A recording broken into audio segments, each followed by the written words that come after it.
We are rapidly approaching the beginning of the 9th generation of gaming. The PS5 and the Xbox Series X and S are both coming out in November this year, and it's going to be a pretty big deal. I will say, though, console wars, like I mentioned before, are stupid. You can't convince somebody on the other side to play your console, so don't argue with them on Twitter over it. But if you are on the fence about what console to pick up this year, maybe you have an Xbox but you want to try out PlayStation, maybe you have a PlayStation but you want to try out Xbox, I am here to give you the ultimate guide as to what console you should buy this year. We're going to go ahead and put up 6 options. The Nintendo Switch, the Nintendo Switch Lite, the PS5, the PS5 Digital, the Xbox Series X, and the Xbox Series S. I'm not including PC because if you want a PC, that's a completely different conversation to be had, and I could do another video about that in the future if that's something that you want to do. And I know that the Switch and the Switch Lite have been out for a while, but still, it is carrying into the 9th generation of gaming, so there's no reason to not include it, because if you don't have one, you could still get one. So, we're gonna go ahead and cover the Switch real quick. Nintendo has never really been a powerhouse when it comes to gaming. They've pretty much always been like at least one step behind under the hood when it comes to what the console is capable of. Even the N64, it was 64-bit, which was better than the PS2, the PS1's 32 bits, but the PS1 was also stronger in pretty much every other way. So, when you're comparing GPU, CPU, all that stuff, you don't need to talk about that when it comes to the Switch. What you do need to talk about when it comes to the Switch is, are you willing to pay full price for a console almost 4 years post-launch? That's very important, because Nintendo products do not deteriorate. Depreciate, that's the word I'm looking for. They do not depreciate. The Nintendo Switch is still $300 used, or $300 new, and the Switch Lite is still $200 new. Something else to consider, how important are the detachable Joy-Cons? If that's something that you absolutely need for your experience because you want to play ARMS or 1-2-3 Switch or Mario Party or Mario Kart or something like that, you should get the regular Switch if you can afford it, because then you'll also be able to dock it and play it on your TV, which is something that you cannot get with the Switch Lite. This is all assuming, of course, that you actually want a Switch and you want to play Nintendo games. Like, have you been dying to play Mario 3D All-Stars? Get a Switch. However, if you don't care about detachable Joy-Cons, then the Switch Lite might be a better deal because you save $100. You can dock it to your TV, but you still have a pretty good handheld. I mean, like, I've got one. I don't play it very often, but that's just because I haven't had any real interest in playing Breath of the Wild lately. But it's definitely not a bad investment at all. If you want to play Animal Crossing, you can still do that. Also, another thing to consider, the Switch has had this issue called Joy-Con drift, where the left stick will sometimes just stop working because there's a conductive filament beneath where this stick is. I don't know if it applies to the right stick as well, but on the left stick, that filament can wear down and the stick becomes completely unresponsive, and you'll pretty much always be walking in an undetermined direction for the rest of the time. With the regular Switch, if that happens, you can just replace the Joy-Con for $80. But if that happens on this thing, oh well, you know what I mean? It's kind of built on there. So I knew that was a risk when I bought this. I haven't run into that issue yet, but it definitely could still happen. I don't think anybody has said that Nintendo has addressed this when it comes to the Switch Lite, because even subsequent releases of the Switch still have the same problem. So, if you want a Switch with all the features, go ahead and just get the regular Switch. But if you don't care about all those features and you're willing to take the risk on having to replace this whole thing if the stick breaks, go ahead and get a Switch Lite. Now let's talk about PlayStation. PlayStation and Xbox are doing something very interesting this year in that you don't have to upgrade right away, because you'll still be able to play the new games on the previous consoles. With the PS5, the games will release on the PS5 and on the PS4. There will be a bit of a performance difference and, load times and all that stuff.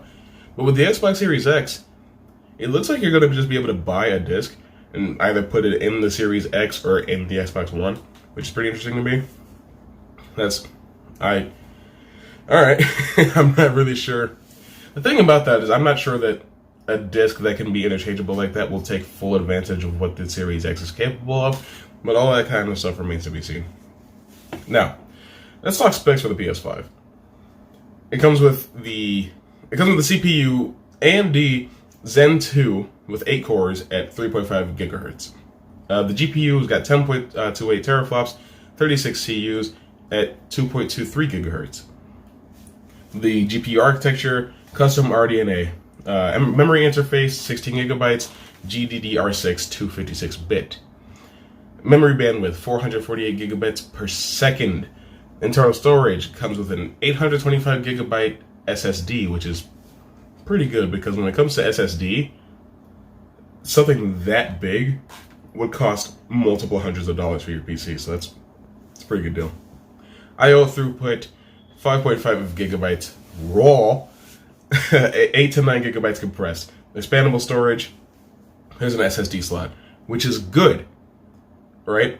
External storage, USB, HDD, hard drive disk, I think, support for PS4 games only. Optical drive, 4K UHD Blu-ray drive. So that's interesting, right? Because you'll be able to just plug in a hard drive that you have from your PS4, but you'll only be able to store PS4 games on it because they're going to be compressing and downloading these games onto discs in a different way this generation. So I understand why that's the way that it is. However, buying a separate SSD to put on this thing is going to be a bit of a pain because if you want an SSD with a lot of space, it's expensive because the solid state drive is not exactly built on the premise of having a lot of space.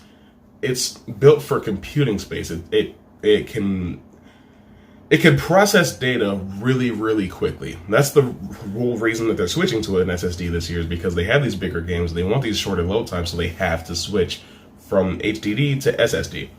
That's the whole reason behind that. Now, let's talk about the meat and potatoes, the games. I know Xbox fans hate when PS4 people say games, but that's just where we are. PlayStation has a lot of franchises that are exclusive to them. They've got Ratchet & Clank, God of War, Spider-Man, the Quantic Dream games, if you really care about those. Infamous, if that comes back. Sly Cooper, if that comes back. Twisted Metal, if that comes back. I'm giving away one of my future videos. I should relax. But there are definitely plenty of games that are exclusive to the PlayStation brand. Whenever the Bloodborne sequel comes out, Horizon, not Forza Horizon, but Horizon with like Aloy and all that stuff. All of that stuff is PlayStation exclusive. And I'm not going to say that Xbox doesn't have anything going on because that's something that they did that we'll talk about later. But the PS5 launch slate is pretty stacked, and there are going to be plenty of interesting and really good exclusives to come out for PlayStation over the next couple of years. They're not PS5 exclusives anymore. They will be playable on PS4. People are still really upset about that, the whole "we believe in generations" thing. They're being consumer friendly. Shut the hell up. Anyway, now, if all that stuff appeals to you, get a PlayStation. It's the same price as the Xbox Series X. The only thing that separates which one you're going to buy is performance and games at that point, right?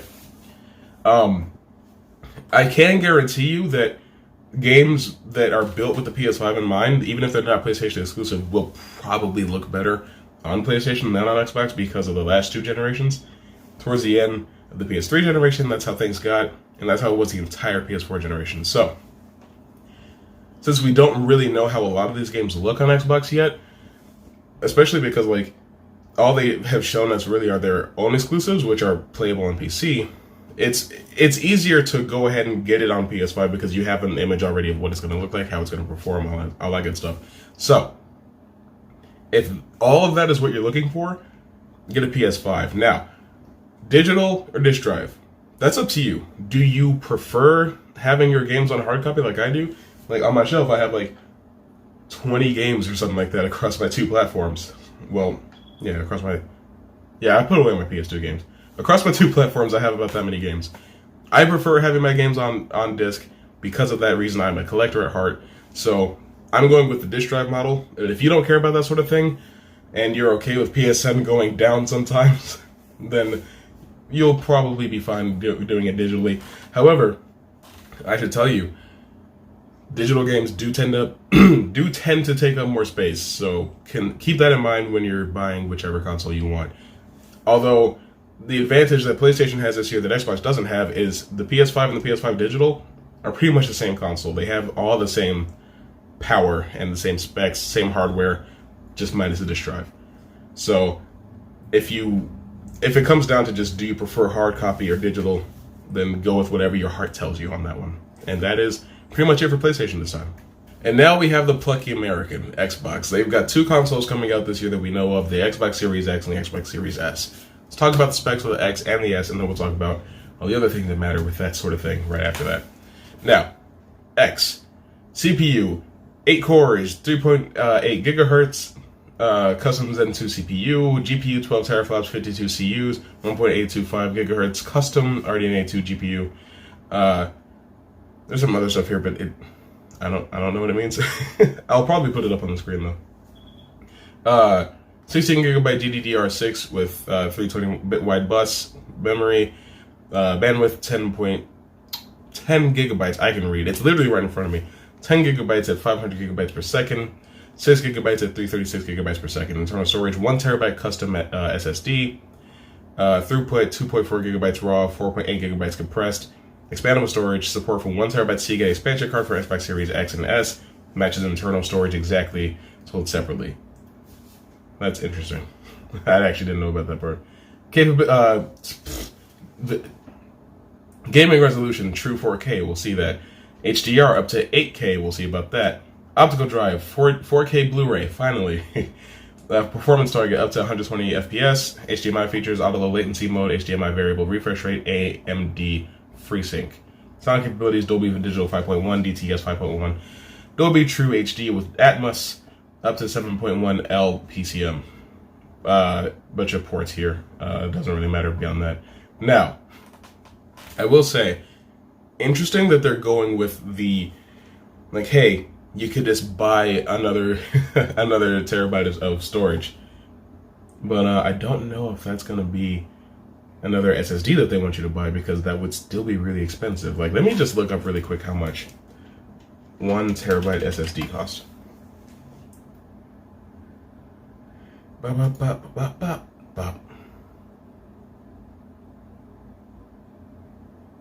This one on Amazon is $160. This one is $105. So basically, like, yeah, getting a really good SSD costs a bit of money. I mean, it's not the most expensive thing in the world, but it is a bit costly. And beyond that, I did say, finally, when it comes to the optical drive being a 4K UHD Blu-ray drive disc, Blu-ray disc drive, because for the last couple of generations, Xbox has just been a bit behind the curve when it comes to the disc drive. They were behind where the PS2 had DVD. They were behind when the PS3 had Blu-ray. They were behind when the PS4 went all Blu-ray. That's just kind of how they've been. So it looks like they're finally caught up. Now let's talk about the Series S. CPU, 8-core AMD Zen 2 CPU at 3.6 gigahertz. GPU, AMD RDNA 2 GPU, 20 compute units at 1.565 gigahertz. GPU power, 4 teraflops. SoC, 7 custom NM enhanced SoC. RAM, 10 gigabytes GDDR6, 8 gigabytes at 224 gigabytes per second, 2 gigabytes at 56 gigabytes per second. Performance target 1440p at 60 FPS up to 120 FPS. Storage 512 gigabytes. That's an SSD as well. Expandable storage, you can get a 1 terabyte expansion card if it matches the same spec as internal. Display output HDMI 2.1. Now, as you probably noticed, the Xbox Series S is significantly weaker than the Series X, but that's what the point is. It's also much cheaper. The X clocks in at $499, the S is $299.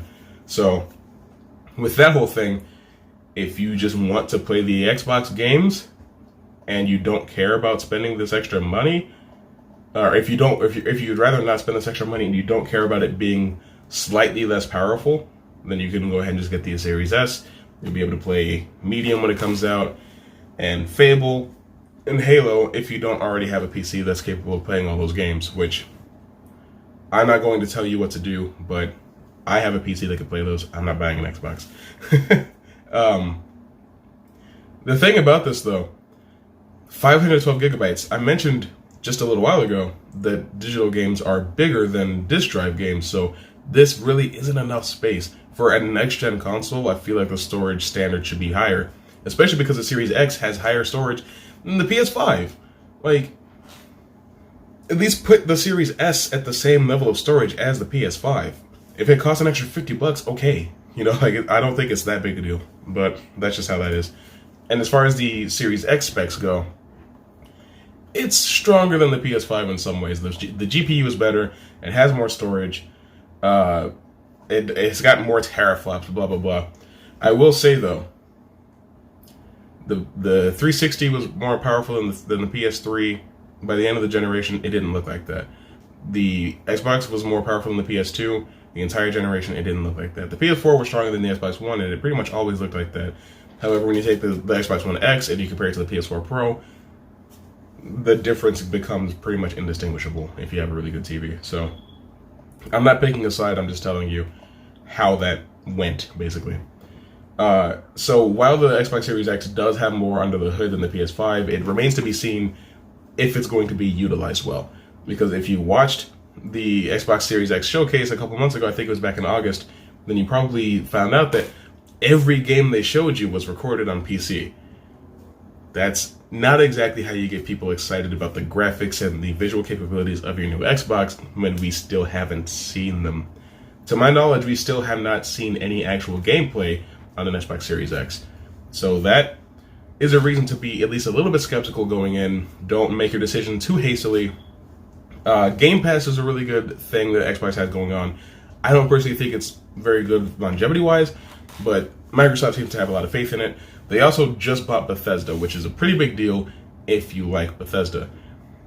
But if you're like me and games like Fallout 76 and Skyrim are still fresh in your head, or Fallout 4 even, you know, if Bethesda's many fuck-ups over the last couple of years are still fresh in your mind like they are with me, that doesn't matter that much. Bethesda is not the be-all, end-all of good game development. What is interesting is that in the future, Doom 3 could be Xbox exclusive. Starfield will be Xbox exclusive when that comes out. Well, Xbox and PC exclusive. That's how Xbox is rocking right now. They're putting out their games on Xbox and on PC. So that's why I'm not buying an Xbox, because I do have this trusty old PC right here. What else? When Skyrim comes out for the 19th time, it might be Xbox exclusive. You know, it is interesting to see what will happen. It might compel Sony to make an equally big power play and go ahead and buy Take-Two Interactive, because then they would own 2K and Rockstar, and GTA 6 or GTA 5 3 could still be PlayStation exclusive. We'll see what happens with all that, but that's what a lot of people are saying that PlayStation should do to retaliate. But since nothing has happened yet and it's been a few days, I think PlayStation isn't exactly too intimidated, because Bethesda will still be holding up their previous deals and Deathloop will still be coming out on PS5. So, all that being considered, if you want the Xbox for all these beautiful specs and the fact that they have Bethesda now, and maybe think they have a better controller, maybe think the console has a better design, buy the Series X.